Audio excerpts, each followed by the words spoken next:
애인하고 동거 중이던 한 젊은 여인이요. 그 전날 밤에 같이 잠을 자고 다음날 아침 일찍 출근한다고 잠자고 있던 동거남에게 잘 갔다 오겠다고 인사까지 하고 직장 출근을 했는데, 나중에 알고 보니까 사실은 그 전날 밤에 이미 자기 애인이 죽은 것으로 드러났습니다. 죽은 시체하고 밤을 지내고, 그리고 인사까지 하고 출근을 했던 것입니다. 같이 잠자던 애인이 죽었는데 어떻게 모를 수가 있었을까요? 실제 일어난 사건입니다. 제가 그 기사를 접하고 나서 저 혼자 이런 생각을 해봤습니다. 한 가지 가능성은 아마 그 여인이 워낙 둔한 사람이 돼가지고 그 옆에 같이 잠자던 자기 애인이 죽었는데도 그거를 못 알아차릴 정도로 둔했던지, 그게 아니면 자기 애인이 그렇게 죽을 줄은 상상도 못 해봤던 일이기 때문에, 그래서 아마 자기 애인이 죽은 것을 알아차리지 못했던 것 아닌가, 이런 생각을 해봤습니다. 우리들도 우리 자신의 영적인 생명에 대해서, 또 교회의 영적 생명에 대해서 죽었다는 진단을 받을 때 깜짝 놀랄 수 있습니다. 왜 놀라냐? 우리는 그렇게 생각 안 했는데, 우리는 죽었다고는 생각을 안 했는데 죽었다고 한다면 그건 굉장히 놀라운 것입니다. 암이라는 병이 무서운 이유 중에 하나가 그 자각 증상이 너무 늦게 나타난다는 것입니다. 거의 모든 암이요. 그래서 그 자각 증상을 느낄 때는 이미 치료하기가 그만큼 늦었다 하는 것이, 그래서 암이 무서운 것입니다. 우리 자신이 실제로 느끼는 그 느낌보다는, 생각보다는 그 진단의 차이가 너무 날 때 참 당황하게 되는 것입니다. 1세기 이 소아시아에 있던 교회들 중에 이 사대라는 도시에 교회가 있던 사대교회죠. 이런 진단을 예수님께 받았습니다. 하나님의 7영과 7별을 가지신 예수님께서 사대교회를 향해서 또 그 성도들에게 내가 내 행위를 아노니 네가 살았다 하는 이름은 가졌으나 실상은 죽은 자로다, 이렇게 말씀하셨습니다. 살았다 하는 이름은 가졌으나, 살아있는 것 같다고 생각하고 있었지만은, 살아있는 것으로 여겼지만은 실상은 죽었다, 이렇게 주님이 진단하셨습니다. 교회가 죽었느냐 살았느냐, 그것은 진단하기가 쉽지 않습니다. 우리가 성경을 보면 그 교회가 가진 활동력을 보고 그거 반드시 살아있다, 활동력만큼 살아있다, 이렇게 말할 수도 없습니다. 어리석은 우리들은 활동력이 강한 교회를 산 교회로, 활동이 전혀 없는 교회를 죽은 교회로 그렇게 진단할 수 있습니다. 그건 다 우리 생각일 뿐입니다.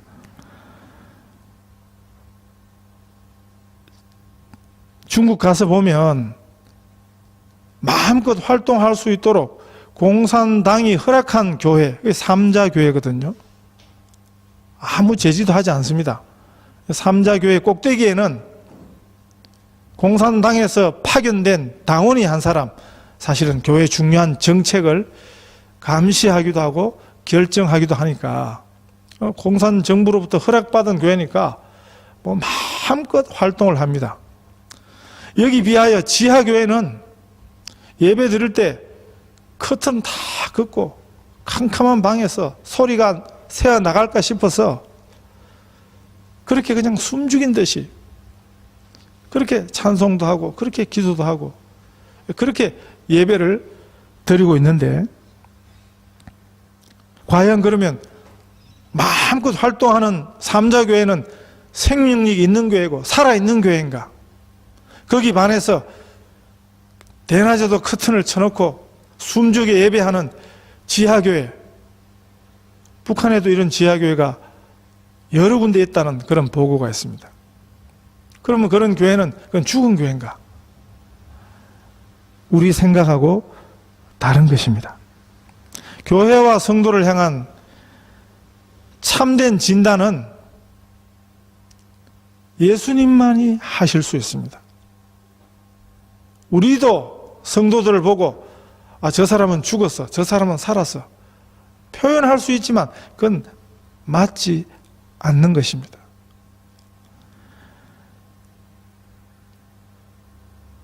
학교 가서 제가 기도라는 과목을 강의하면서 이런 이야기 해줬습니다. 우리가 생각할 때는 누가 기도를 잘하는 사람인가? 보통은요, 같이 기도할 때 막 열심히 막 울부짖고 막 기도하고 이런 사람이 기도를 잘하는 것 같잖아요. 그런데 사실은 그렇지 않습니다. 제 생각일 수 있습니다만은. 저도 기도를 해보니까 기도가 진짜 잘 될 때는 그렇게 소리 안 질러요. 막 소리 지른다는 것은 뭡니까? 기도가 안 된다는 소리거든요. 정말 주님과의 소통, 주님이 내 기도를 들으신다는 확신이 있으면, 네? 우리 생각하고 전혀 다른 것입니다. 교회의 생명력도 그런 것입니다. 사람들은 모르는 것입니다. 심리학적 용어에도 반작용이라는 게 있거든요. 속에 있는 부분을 반대로 지금 작용하고자 하는 그런 심리가 사람들에게 있거든요. 그러니까 밖으로 드러나 있는 그거 보고는 함부로 판단할 수 없는 것입니다. 정확한 판단은 예수님만 하실 수 있습니다. 여기 하나님의 일곱 영을 가지신 분이, 일곱 영이라는 것은 충만한 성령을 뜻합니다. 일곱이라는 숫자가 완전한 숫자거든요. 충만한 숫자거든요. 일곱 영이라는 것은 충만한 영이라는 뜻입니다. 충만한 영, 성령님이십니다. 교회의 참 생명력이 어디 달려있는가를 보여주신 것입니다. 건물이 얼마나 좋으냐, 교인의 수에 달려있지 않고 교회의 역사냐, 재정 규모 이런 데 달려있지 않고 교회의 참 생명력은 성령님에게 달려있다 하는 것입니다. 교회와 성도에게 정말 생명력을 주시는 분은 성령이시라는 것입니다. 그 성령을 부어주시는 분이, 그 성령을 보내시는 분이 바로 우리 예수님이십니다. 그래서 예수님의 손에 교회와 성도의 참 생명됨이 달려있는 것입니다.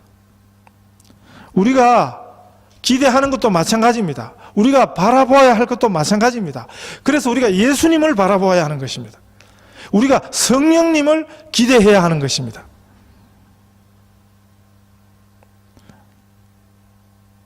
아무리 죽어가는 교회라도 주께서 성령을 부어주시면 죽어간 사람도 살아나고 죽어가는 교회도 살아나는 것입니다. 반대로 아무리 활동이 많은 교회라도 주께서 그 성령을 거두시면 그 교회는 이미 죽은 교회로 진단이 되는 것입니다. 일곱 별이라는 것은 일곱 교회, 이 땅의 모든 교회를 대표하는 그 일곱 교회의 사자들이라 이렇게 요한계시록에서 가르쳐주고 있습니다. 일곱 별은 교회의 지도자들이라 이렇게 볼 수 있습니다. 예수님의 손에 이 일곱 별이 쥐어져 있다 하는 뜻이 뭐겠습니까? 진짜 지도력은 예수님의 손 안에 있다는 것입니다. 참된 지도력이라는 것이 뭐냐? 사람들이 만들어 세워놓은 인간 지도자에게 달려있지 않고 우리 예수님의 손에 교회의 참 지도력이 달려있음을 보여주신 것입니다. 오직 우리 예수님만이 교회의 문을 닫기도 하시고 열기도 하시는 분입니다. 예수님만이 교회를 향한 참된 진단을 하실 수 있는 것입니다.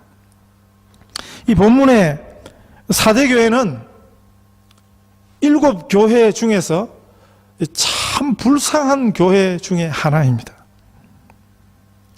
이 사대교회는 겉으로 보고 사람들의 평판에는 아주 활동이 왕성하고 열심히 있는 듯 보여졌습니다.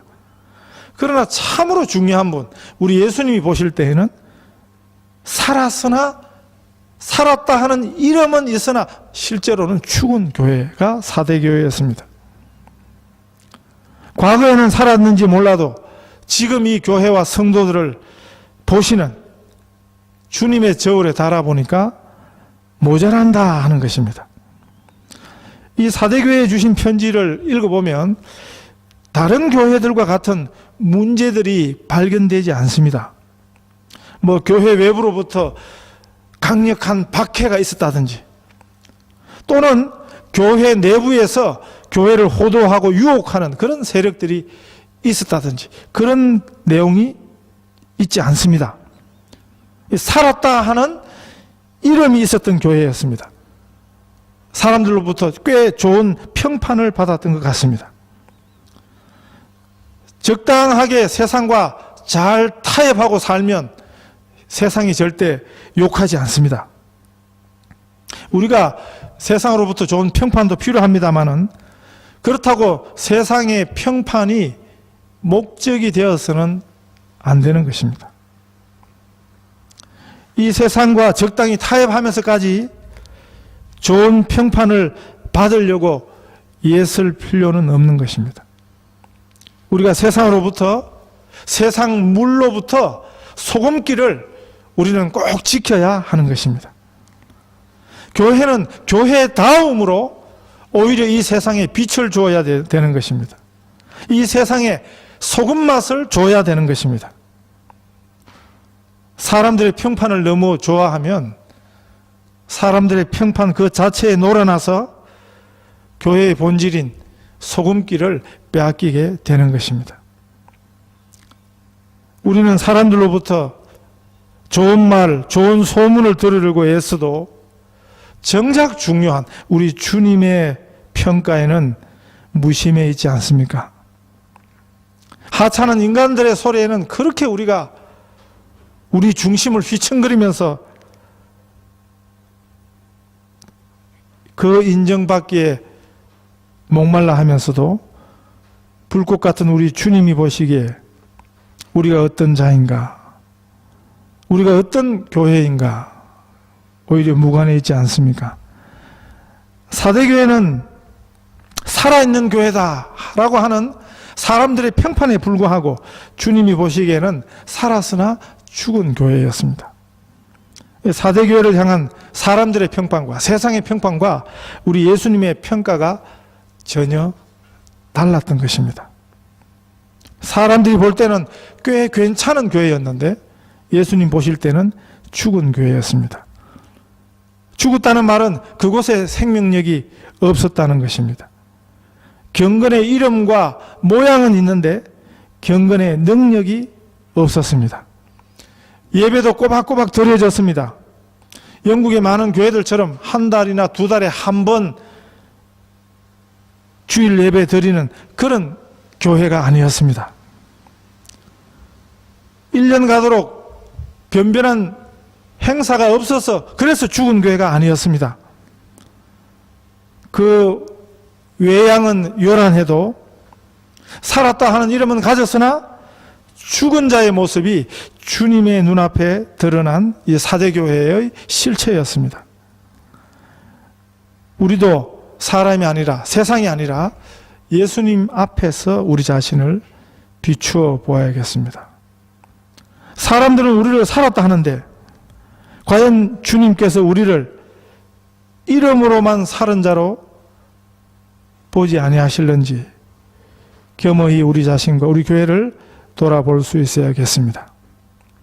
우리에게 성도라는 이름은 있는데 그럴듯한 직분과 명예는 있는데 우리 안에 처음 주님의 사랑을 깨닫던 그 감격이, 그 생명력 있는 복음이 우리 안에 지금도 계속되고 있는지를 살펴보아야겠습니다. 살아있는 듯 보여지던 여러 행위들도 있었지만은 하나님 앞에서는 온전한 것이 하나도 발견되지 않았던, 그래서 죽은 교회가 사대 교회였습니다. 교회가 무엇을 하느냐가 문제가 아니라 어떻게 하느냐가 문제였습니다. 행위의 양보다 행위의 질이 문제였습니다. 헌신의 모양을 찾으시지 아니하시고 그 내용을, 그 순전한 헌신을 주께서 우리와 우리 교회를 향해서 찾으시고 계신 것입니다. 사람들은 그 모습에 속습니다. 그 모양을 보고 평가를 내립니다. 그러나 우리 하나님께서는 사람은 외모를 취하나 하나님은 우리의 중심을 보십니다. 요란하고 그럴듯한 행위에 사람은 속아도 하나님은 속지 아니하십니다. 네가 그 생명을 어떻게 받았으며 어떻게 들었는지 생각하고 지키어 회개하라. 주님은 그렇게 말씀하십니다.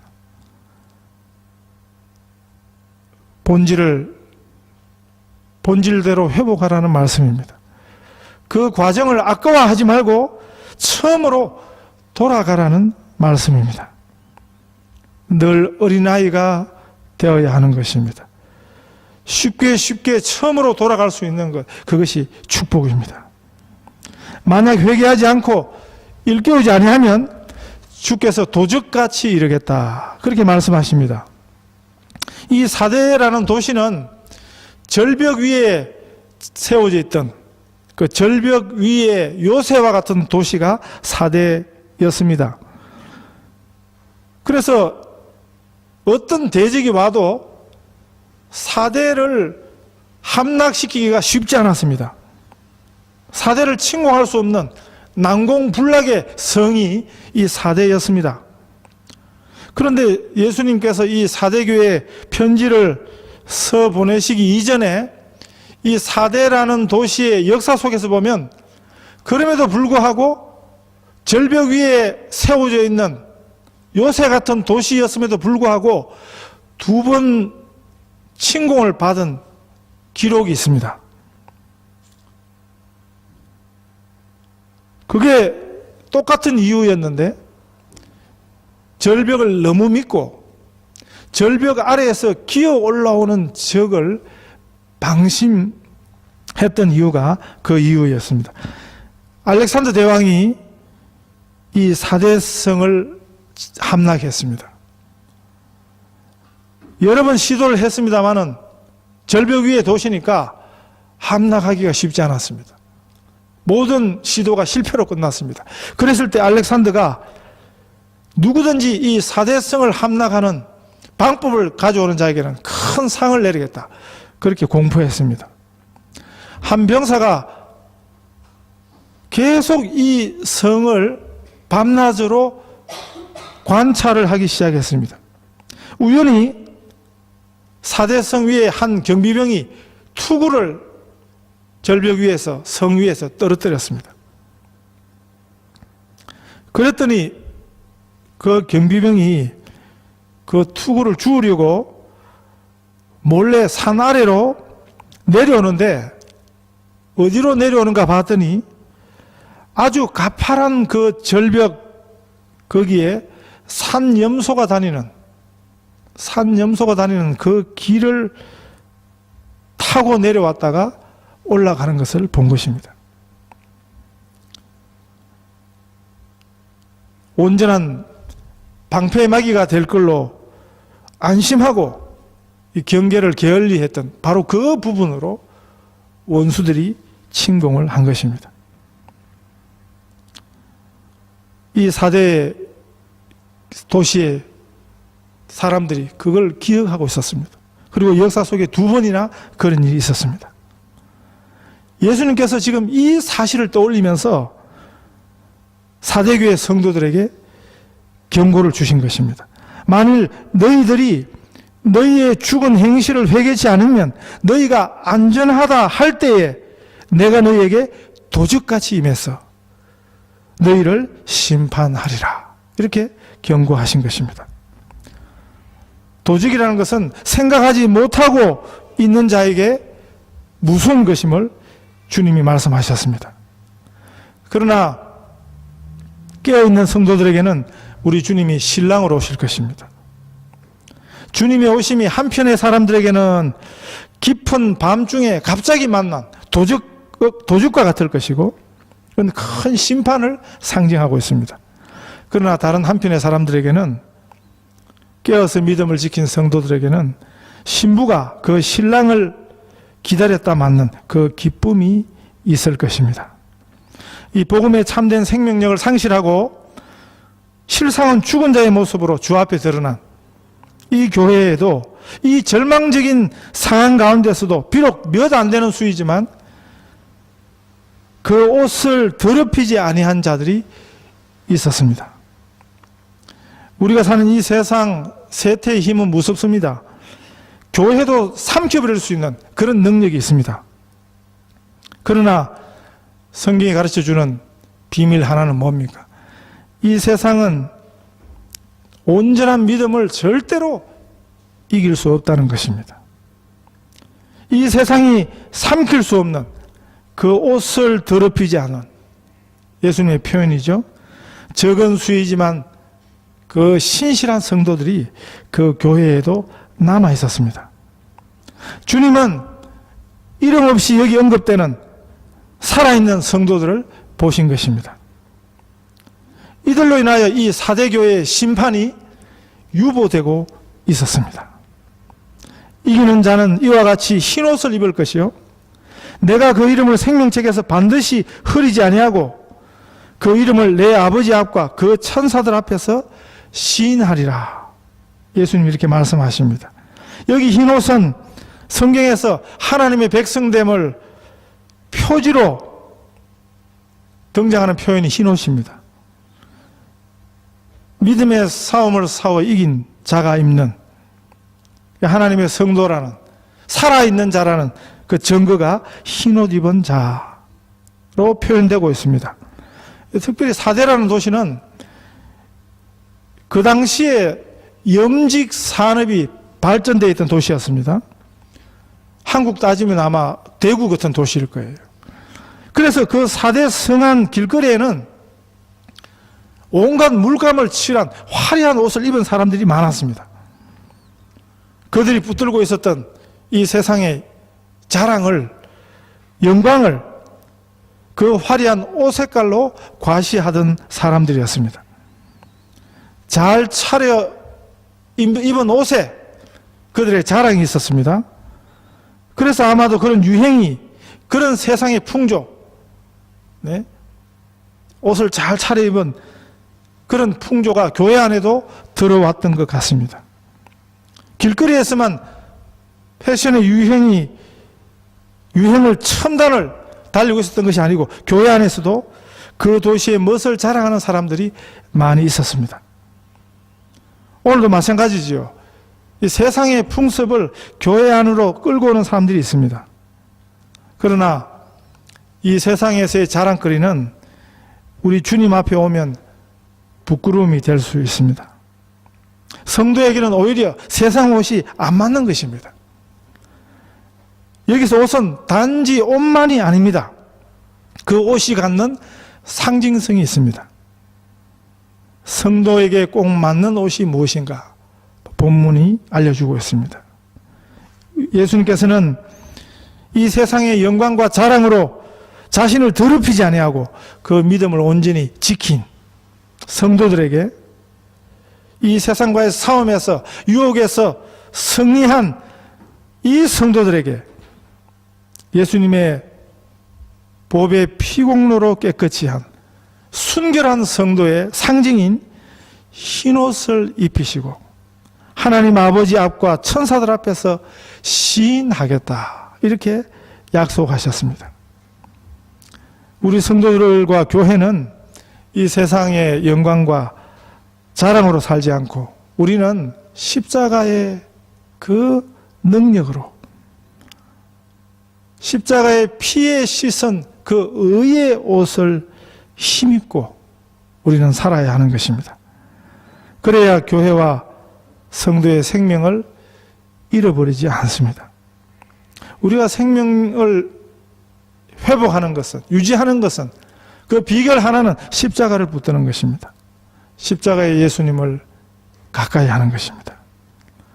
이 주님을 전적으로 바라보고 의지하는, 믿음으로 말미암아 사는 교회와 성도들을 위해 일곱 영이신, 교회 생명력의 참 근원이신 성령을 가득히 부어주시는 것입니다. 이 땅에서 우리가 비록 사람들로부터 오해를 받아도, 사람들에게는 좋은 평가를 못 받더라도 우리 하나님 아버지 앞에서, 우리 주님 앞에서 예수님이 인정하시는 그런 자로 바로 설 수 있어야겠습니다. 주님 보시기에 산 교회가 되어야겠습니다. 주님 보시기에 그 옷을 이 세상에 더럽히지 아니하는 흰옷 입은 이기는 성도들, 우리 성도들이 다 되시기를 축복합니다.